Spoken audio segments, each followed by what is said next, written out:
ballan ilaahay waxaan ugu qaadaynaa inaanu sharciga waafajino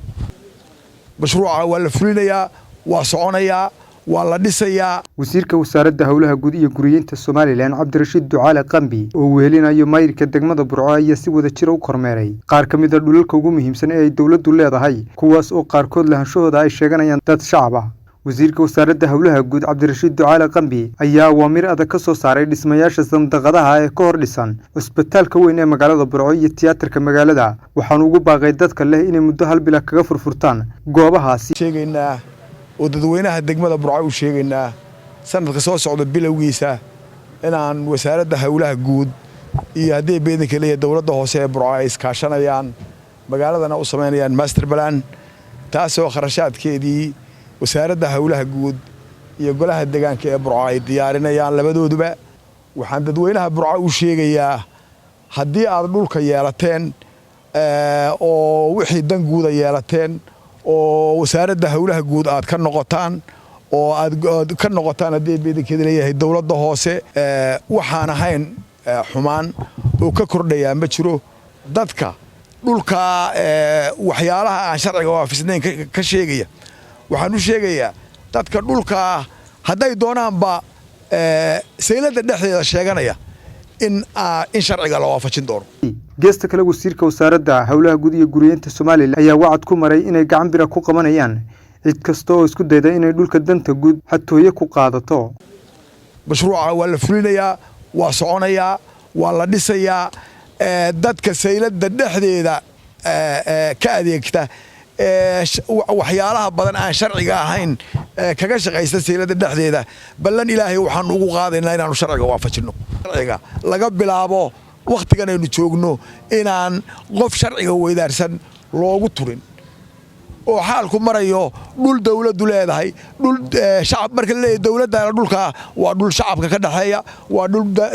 danahooda lagu fuliyo sida sayladda iyo meelo kale in aan waxa sharciga ahayn la waafajinayn cidii ka hor timaadana sharciga la marinayo sida ugu dhaqsaha badan waxaan ka codsanayaa bada saabka iyo taliyaha ciidanka booliska sida ugu dhaqsaha badan laymanka sandaqadaha ee ka hor dhisan in sida ugu dhaqsaha badan looga raro dad kalena waxaan u sheegayaa inay meelaha ka guuraan inta aan sida ugu dhaqsaha badan sharcigu aan ugu soo bixin iyadoo bil gudaheed laga rarayo dhammaan sandaqadaha isbitaalka hor yaala xerada militariga hadeer dayrka la mariyay waxaan oran lahaa ciidanka militariga Soomaaliland dariiqyo haw sameeya dhulka bulshada degan ku xiran tiyaatarkii Burco waxa lagu wareejiyay sandaqadahaasoo lagu wareejiyay aakhirkana la doonayo in laga dhigo daaro dhammaan sandaqadaha ku wareegsan tiyaatarka Burco qabyada ah sabankii Maxamed Siyaad Barre la dhisay waxaan farayaa dadka degmada sandaqadaha ku wareejistay inay ka guuraan oo bil gudaheed kaga guuraan hoteelkii la oran jiray inta qofkii garanaya afka hore ee sariibada Burco ama haddii beedanka leeyahay hoteelkii la oran jiray dhadhanka ku wareegsan oo dhan meel laga baxo iyo meel laga galo male haddii dabdamis haddii dab ka dhaco aaga oo ilaa 200 oo mitir oo isku wareega ah ama ilaa 300 saan filayo mitir oo isku wareega ah tiyaatarka horta dawladda leh gudihiisana cid kuma jirto sandaqadaha lagu xeeray baa laga rarayaa waxaan laga rarayaa bil gudaheed haddii la yiraahdo dhulka sharciyada u samaysan yahay ama sharci ha ahaado ama mid baadil ha ahaadee sharci waa noqon karaa mid khaldan mid toosana waa noqon karaa waxaan ugu jiraa baadhis wixii sharciga haystaana sidii bay ahaan sharci wixii aan sharci hayna waanu kala noqonaynaa geesta kalena maayirka degmada Burco Cabdirasaaq Ibraahim Heero ayaa wasiirka wasaaradda hawlaha guud ku amaanay dadaalka ay ugu jirto ilaalinta dhulka danta guud qurxinta iyo qaabaynta magaalada waan soo dhaweynayaa mar labaad wasiirka wasaaradda hawlaha guud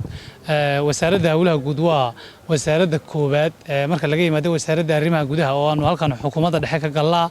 haddana shaqadeeda waa wasaaradda koobaad ee aanu mataanaha nahay maadaama waxa ugu weyn ee dawladda hoose ku mashquulsan tahay ama ay badanka qaybisaa uu yahay dhul ama gaar ahaan degmada Burco muddo aad u fog lagama saarin master plan meel walba roobka daa'imka biyaha waran